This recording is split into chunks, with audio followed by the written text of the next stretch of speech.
Het is gebruiksvriendelijk, veilig en heeft verschillende handige functies voor zowel particuliere als zakelijke klanten. Het belangrijkste nieuws van Curaçao in het Nederlands. Extra Journaal. Vers van de pers.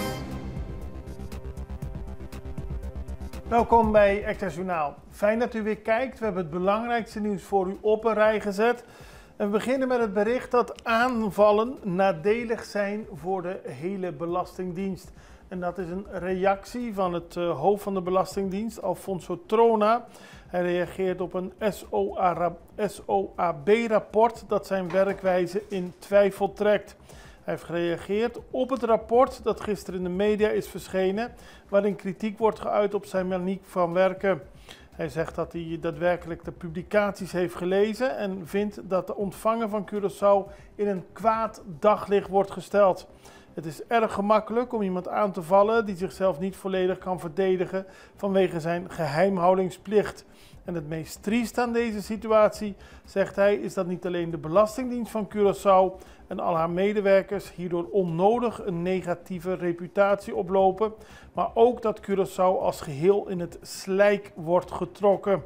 Hij vraagt zich af waarom de minister, de voormalige minister Silvania, het besluit heeft genomen om het rapport openbaar te maken via sociale media en andere kanalen. Zoals bekend hadden Trona en Silvania in de afgelopen periode een moeilijke werkhouding. En dat culmineerde in een uit de hand gelopen ruzie. Daarover zijn geluidsopnamen op sociale media verschenen. En minister Silvania trad daarna af. Volgens Trona wordt hij nu achteraf toch via sommige media opnieuw aangevallen.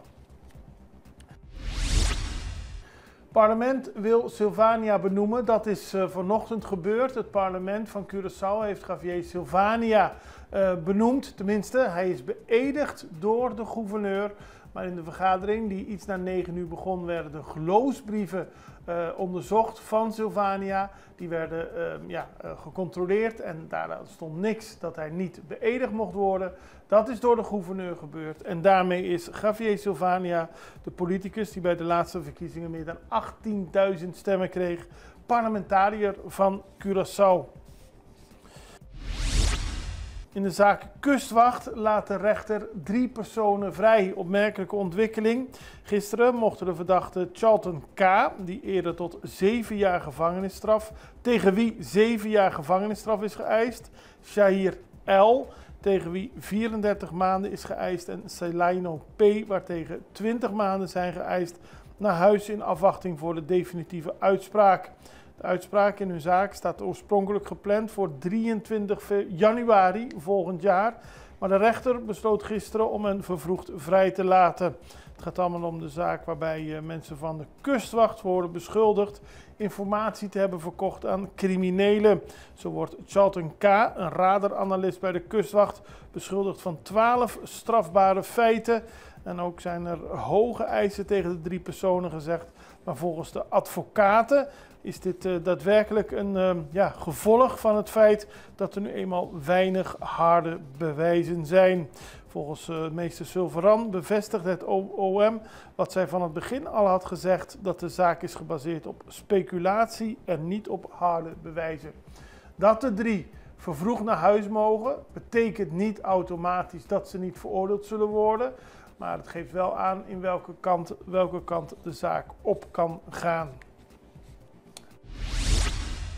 Onderzoek naar gevolgen inflatie. Een nieuw onderzoek van de Centrale Bank van Curaçao en Sint Maarten toont aan dat inflatie verschillende effecten heeft op verschillende inkomensgroepen. Huishoudens met lagere inkomens worden het zwaarst getroffen door inflatie. Op Curaçao stegen tussen 2017 en 2024 de prijzen voor voedsel, huisvesting en energie. Dat kwam onder meer door de coronapandemie en de oorlog in Oekraïne. Maar omdat voedsel, huisvesting en energie een groot deel van de huishoudens met lagere inkomens uitmaken, dus de uitgaven van die gezinnen, heeft een kleine prijsstijging een grote impact op hun koopkracht. In tegenstelling tot mensen met een hoger inkomen, die voelen er minder van. ManPin wil een drastische wijziging. Dat was gisteren tijdens de behandeling van de begroting 2026 in de Centrale Commissie van de Staten duidelijk. Toen kwam parlementslid voor de ManPin, Suzy Camelia Reumer, aan het woord. Voormalig premier, voormalig minister. En volgens haar verkeert het land in een serieuze financiële crisis, waarbij zowel de Belastingdienst als de financiële sector van het internetgaming grote problemen kennen. Het gaat om serieuze zaken en ze heeft heel veel vragen gesteld. Ze heeft ook heel veel vragen gesteld over de begroting, die volgens haar op heel veel punten onduidelijk is. Zo staat er bij de post onvoorziene uitgaven een bedrag van 45 miljoen. Maar is dat nog steeds onduidelijk waar dat uit bestaat. En ook geeft ze aan dat de laatste goedgekeurde jaarrekening van het land uit 2019 dateert. Dat betekent dat er geen jaarrekeningen zijn voor de jaren daarna. De huidige nationale begroting is dus als een huis zonder fundament. Ze wil de jaarrekeningen zien en ze wijst er nog aan dat Curaçao zegt niet van Nederland afhankelijk te willen zijn, maar dat er toch heel veel geld wordt geleend vanuit Nederland. In 2025 werd 100 miljoen geleend. Volgend jaar wordt dat 185 miljoen. Het jaar daarna 190 miljoen. En ook in 2028 en 2029 wil de regering blijven lenen. En daarover zegt Camelia Reumer: hoe kan men dan zeggen dat dit geen afhankelijkheid is? Als het zo doorgaat, zal de auto genaamd Curaçao met iedereen erin tegen een muur rijden. Evacuatie, toerist van 80 vanaf Klein Curaçao. Dat gebeurde gisteren. De kustwacht kreeg een melding vanaf een boot in de buurt van Klein Curaçao. Daar had een 80-jarige Amerikaanse toerist hartproblemen. Tenminste, hij had last van pijn op zijn borst en ademhalingsproblemen. Daarop werd er een helikopter gestuurd. Hij werd naar Hato gebracht en is uiteindelijk in het CMC onderzocht. En tenslotte bewoners die zich zorgen maken. Bewoners van de Kaya Bajang Karpata doen namelijk een dringend beroep aan het personeel van openbare werken om hen te helpen met de afvoergoot in de straat. De extra werd gevraagd om een kijkje te komen nemen en die zag ook dat de goot is overwoekerd met planten en gevuld met afval. Wanneer het regent heeft het water geen uitweg en stroomt het de huizen van de bewoners binnen. Als het hard regent, en het regent de laatste tijd veel, dan komen de mensen in huis. Via de badkamer komt het vuil omhoog gestroomd. Het heeft problemen met de septic tanks en ze willen zo snel mogelijk dat dit opgelost wordt. Wij gaan even over naar een break. We zijn zo bij u terug. Vida te mobilier. Ibo merece maneira mais fácil para atender bo assunto na bancário. Com a app novo de Banco de Caribe, tudo consta na bo alcance. Login fácil, hace transferência rápido e bo saldo sempre na mão. Tudo em solo aplicação. Descargue por the App Store of Google Play, registrar em diz algum passo e começar a explorar a world. Rápido, seguro e desenhar para quadra com boa necessidade. Banco de Caribe.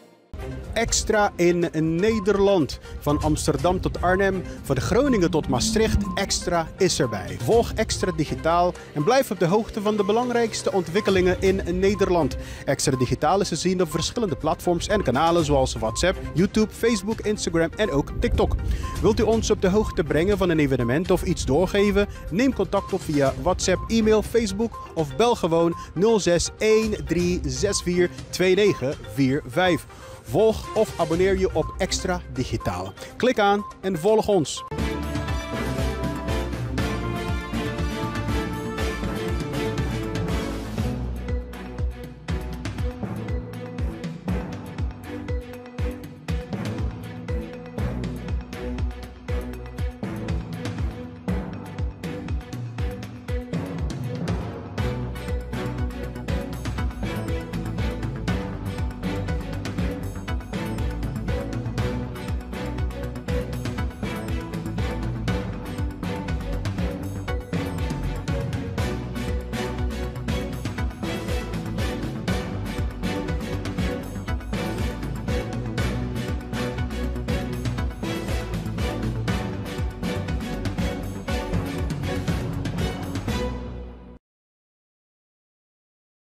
We beginnen met een blackout op Bonaire. Die was er vanochtend en er werd hard gewerkt om de oorzaak te ondervinden en ook om daadwerkelijk het probleem te achterhalen. Eerst was er stroomuitval op verschillende plekken. Uiteindelijk was er dus sprake van een blackout op ons zustereiland.